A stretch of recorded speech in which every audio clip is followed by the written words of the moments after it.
우리 하나님 말씀 봅니다. 시편 34편 8절로 9절 말씀 함께 봉독하겠습니다. 너희는 여호와의 선하심을 맛보아할지어다. 그에게 피한 자는 복이 있도다. 너희 성도들아 여호와를 경외하라. 그를 경외한 자에게는 부족함이 없도다. 아멘. 오늘 아름다운 회심 시리즈 13번째입니다. 이제 오늘 지나면 2번밖에 남지 않았어요. 여러분 여기까지 오시니라고 고생 많이 하셨는데 100번 듣든 200번 듣든 그게 뭐가 중요하겠습니까? 내가 회심하지 않으면 아무 필요 없는 것을, 여러분 몇 번 남지 않는 이 회심의 기회를 꼭 여러분의 것으로 만들어 모두 회심의 은총을 누리는 복된 하나님 사람들에게 축복합니다. 오늘 말씀의 제목입니다. 저를 따라해 주시기 바랍니다. 회심할 때 생겨나는 감각. 아멘. 오늘 성경은 우리에게 말씀하시기를 하나님을 만난 사람은 하나님의 선하심을 맛본다라고 말씀하고 있습니다. 맛본다는 것은 감각적인 것이지요. 오늘 우리는 회심한 성도에게 일어나는 거룩한 감각 3가지를 살펴보기를 원합니다. 첫 번째, 하나님의 영광에 대한 감각에 대하여 말씀을 드립니다. 회심한 성도는 살아가야 할 목적이 분명합니다. 바로 하나님의 영광을 위하여 살게 됩니다. 전에는 나의 명예가 중요했고 나의 자존심이 중요했고 내 기분이 중요했으나 회심한 후에는 모두 없어지고 하나님의 영광을 위하여 사는 것만 중요하게 되는 것입니다. 그렇다면 구체적으로 하나님의 영광을 위하여 산다는 것은 무엇을 말하는 것입니까? 먹든지 마시든지 무엇을 하든지 하나님을 위하여 사는 삶을 말하는 것입니다. 예를 들어 여러분들에게 말씀드리기 원합니다. 식당에 갔습니다. 의자에 앉아 메뉴를 펼치고 음식을 시키려 하는데 점원이 와서 매우 불친절하게 물컵도 세게 가져다 놓고 표정도 좋지 않고 또 목소리도 퉁명스럽습니다. 그리고 얼마 후 음식이 나왔습니다. 이미 기분이 상했기에 빨리 먹고 나가야겠다. 다시는 이 식당 오나봐라 라는 생각을 하고 있었는데 그 음식에 콩나물 줄기에 머리카락 한 줄기가 붙어 있는 것입니다. 회심하지 않은 사람은 그때 잘 걸렸다라고 합니다. 그리고 그때 자신의 감정대로 그것을 퍼붓는 것이에요. 그러나 회심한 사람은 바로 행동에 옮기지 않고 고심을 합니다. 왜냐하면 자기 자신은 홀몸이 아니라 하나님의 영광과 연결되어 있기 때문입니다. 자신의 감정을 드러내고 자신의 자존감을 회복하는 것보다 더 중요한 것이 하나님의 영광을 보존하고 그 영광이 피해를 입지 않는 것이 더 중요하기 때문입니다. 그 사람에게는 그 무엇보다 하나님의 명예가 더 중요하기 때문에 자신의 감정을 드러내는 걸 더 두려워하게 되는 것이에요. 물론 그 사람이 예수를 믿는지 주위 사람은 알지 못할 수 있습니다. 그러할지라도 그는 하나님을 의식합니다. 그리고 곧 하나님을 섬기는 성도의 모습으로 명예롭게 그 상황을 대처해 나가는 것입니다. 회심하지 않는 사람은 언제나 자기 자신만 중요합니다. 회심한 사람은 자기 자신보다 하나님을 의식합니다. 우린 입술로 하나님을 찬양합니다. 그리고 좋은 일이 일어날 때마다 하나님 영광을 받으시라고 고백합니다. 그러한 피상적인 신앙 고백보다 내 삶으로 하나님의 영광을 의식하며 사는 삶이 더 복된 성도의 삶인 것입니다. 두 번째, 죄에 대한 개념이 바뀝니다. 죄에 대한 감각이 살아나는 것이에요. 회심하게 될 때 뚜렷하게 생겨나는 감각은 죄에 대한 적극적인 마음을 가지게 된다는 것입니다. 하나님은 죄를 미워하십니다. 하나님은 거룩하신 분이기에 죄를 참아보지 못하십니다. 죄 또한 하나님을 미워합니다. 죄는 마귀로부터 발생된 것이기에 죄의 최종 목적은 죄가 깃든 모든 곳에서 하나님을 배반하고 미워하는 것이 그 죄의 목적인 것입니다. 회심한 성도는 하나님을 사랑합니다. 자연스럽게 죄를 미워하게 되는 것입니다. 여러분 가운데 회심 시리즈를 지금 13번 들으신 분들이 대다수일 것입니다. 15번을 듣는다고 하는데 이 13번 동안 달려온 동안 여러분 어떠셨습니까? 이제 2번 남았다고 하는데 좋다. 이제 끝나네. 너무 힘들었다. 라고 생각하십니까? 아니면 아직 부족한데 더 적극적으로 죄를 찾기 위해서는 15번으로는 더 부족한데 목사님께 찾아가서 30번으로 늘어나려고 이야기를 해야 하는가? 이런 고민을 하고 계십니까? 여러분, 회심한 성도는 죄를 찾기에 적극적입니다. 그러므로 강단의 메시지가 회심을 향하여 죄에 대한 고백으로 나아갈 때에 성도는 기뻐하고 이에 대하여 자신의 죄를 더 갈고리를 세워서 찾으려고 애를 쓰는 것입니다. 회심 시리즈 늘리지는 않을 겁니다. 15번으로 끝낼 겁니다. 회심한 성도는 회심하기 전에는 드러난 죄만을 의식하였습니다. 자신의 양심에 거리끼는 것만을 죄라고 생각하였습니다. 그러나 회심한 후에는 자신 안에 있는 죄를 찾아 나서는 것입니다. 예를 들어 보겠습니다. 분리수거 날이 되었어요. 종이류, 플라스틱류, 캔류 정리하여 분리수거에 버리는데 플라스틱류에 그 분리함에 우리 집 플라스틱을 우르르르 붓는데 그때 그 중간에 껌종이 하나가 들어가는 것을 보았어요. 그 중간에 말이죠.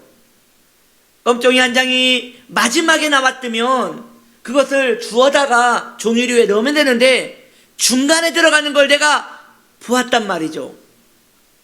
그때 그 껌종이를 찾으려면 플라스틱 쓰레기를 모두 헤집어 놓아야 합니다. 비회심자는 이때 어쩔 수 없네 하고 집으로 들어갑니다. 그러나 회심한 사람의 마음은 그렇게 단순하지가 않아요.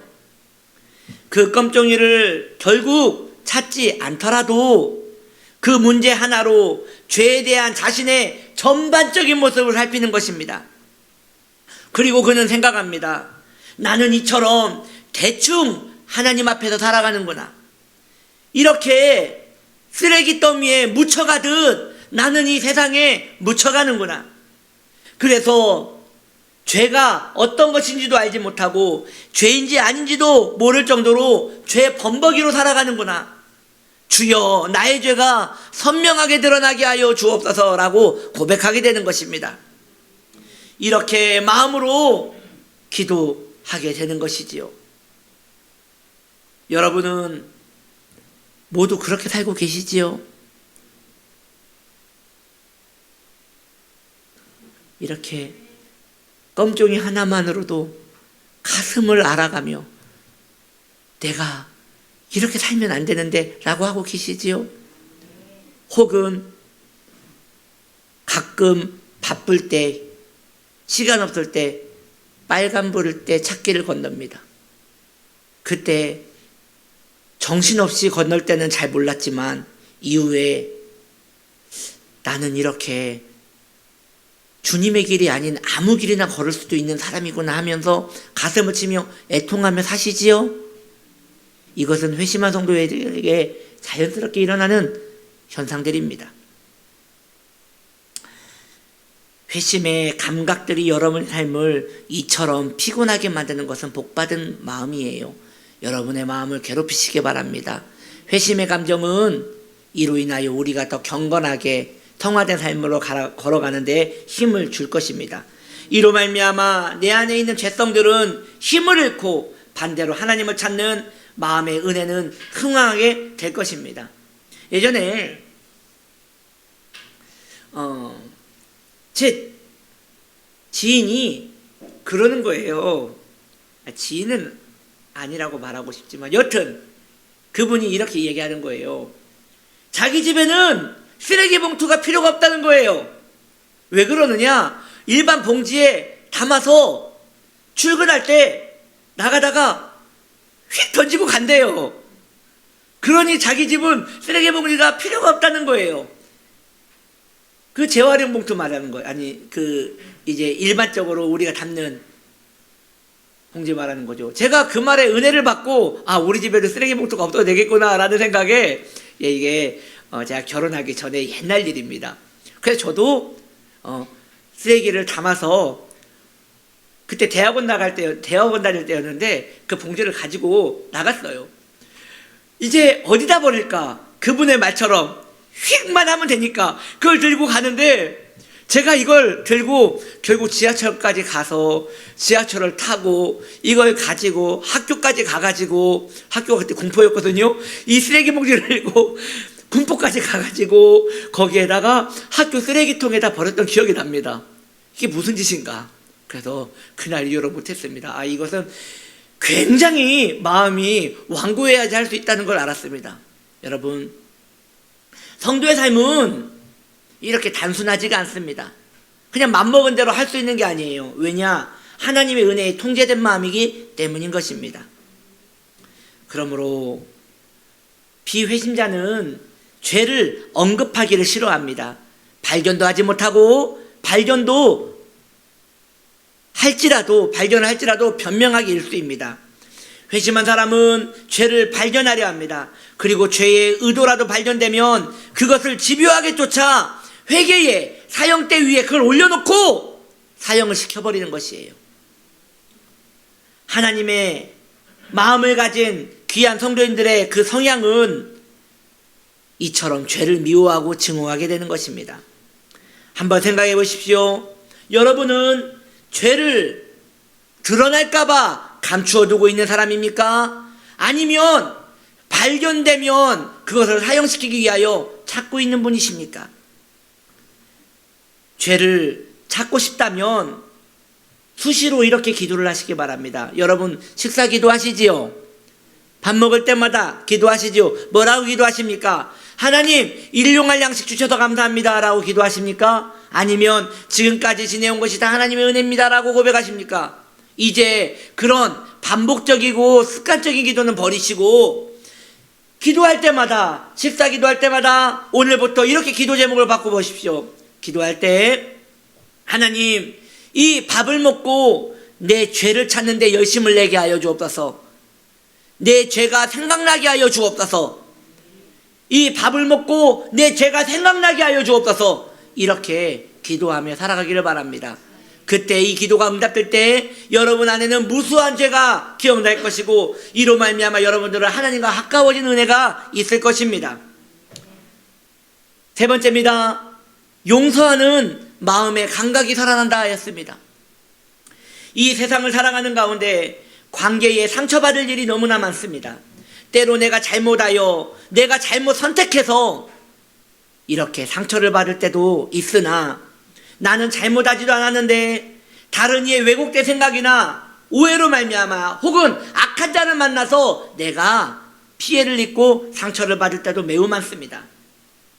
여러분, 비회심자는 마음의 응어리를 품습니다. 여러분 마음에 아직도 응어리가 품어져 있다면 문제가 있는 것이에요. 그는 늘 자기 힘으로 살아왔기에 자신에게 잘못한 사람에게 다시는 기회를 주지 않습니다. 그리고 비회심자는 그를 찍습니다.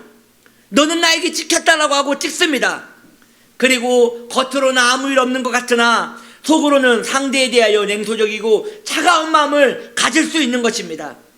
그래서 처음에는 그를 미워하고요, 시간이 지나면 신경을 쓰지 않게 되고요, 더 시간이 지나면 그에게 아무런 감정을 느끼지 않게 됩니다.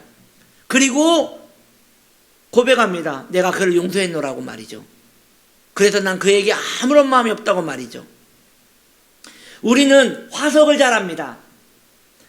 몇만 년 전에 고대 생물들이 땅에 묻혀 그 형태가 보존된 것을 말합니다. 나에게 상처를 준 사람에 대하여 나의 마음이 무감각해진 것은 그 사람에 대한 감정이 화석같이 굳어 완고하고 강팍하게 된 것입니다. 용서하지 않고 넘어간 상처는 성도의 마음을 돌처럼 더 완고하게 만들고 굳어지게 만드는 것입니다. 즉 강경화가 무섭듯 영혼의 경화가 일어나는 것이에요.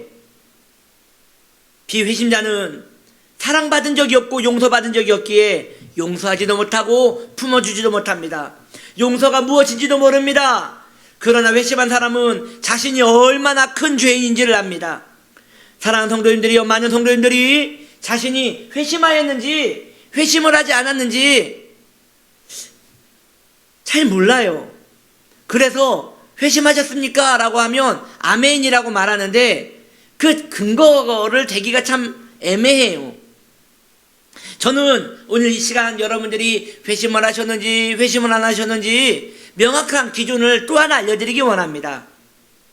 여러분이 내가 얼마나 큰 죄인인지 깨닫고 두려워하고 있다면, 또한 이 큰 죄인을 용서해 주신 하나님의 사랑에 대하여 감격하고 있다면 그는 회심할 사람입니다. 우리가 잘 아는 나 같은 죄인 살리신 존 뉴턴, 이분이 안타깝게도 그 노년에 치매에 걸려요. 어느 분은 예수 믿으면 치매 안 걸린다고 하는데 존 뉴턴은 걸렸어요.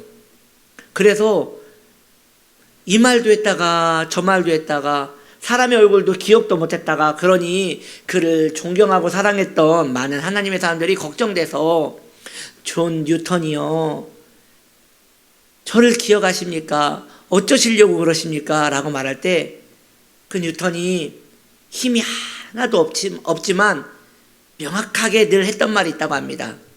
내가 정신이 온전하지 않지만 다음 두 가지는 영원히 잊지 않을 것입니다.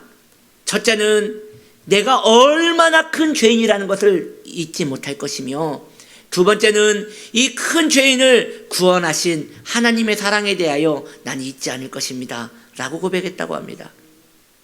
여러분, 이 두 가지를 내 안에 대목같이 박아 흔적을 남긴 것이 바로 회심한 성도의 마음인 것입니다. 반대로 자신이 왜 죄인인지도 모르겠고 용서를 받았는지 안 받았는지도 모르겠고 받았다 하더라도 감격도 없고 마음에 아무런 흔들림이 없는 자는 회심 안 한 거예요. 회심 안 한 거예요. 회심은 결국 자신의 죄에 대한 깊은 이해에서 시작되는 것입니다. 회심한 사람은 용서받은 사람입니다. 그래서 다른 이의 허물을 사랑으로 용서할 수 있습니다. 넉넉히 용서할 수 있는 것입니다. 그가 마음이 선해서가 아닙니다. 자신이 어떤 사랑을 받았는지 알고 있기에 용서 못할 죄가 없는 것입니다. 회심한 사람은 먼저 자기 자신을 용서합니다.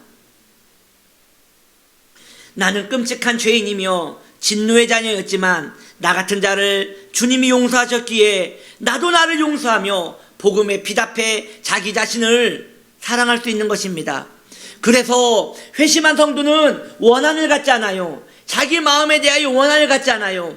우울함을 계속 가지지 않아요. 왜 내가 그 선택을 했단 말인가? 내가 왜 그때 그렇게 살았단 말인가? 내가 그때 그 행동을, 그 선택을 안 했더라면, 이런 생각하지 않아요. 왜요? 주님이 용서하셨잖아요. 그러니 내 생애를 그리스도의 빛 안에서 사랑할 수 있는 것이에요. 주님이 날 용서해 주셨으니, 주님 날 만나 주셨으니 된 거예요. 할렐루야. 주님이 날 만나 주셨으니 모든 원한이 풀어진 거예요. 아멘. 주님이 날 사랑하셨습니다. 주님이 날 용서하셨습니다. 주님이 나를 축복하셨습니다. 내 이름 아시죠? 주님이 내 이름을 아십니다. 이미 마음의 응어리가 다 풀어진 거예요. 할렐루야. 제가 이 자리에서 또 회개할 게 생각나서 잠깐 고백을 합니다.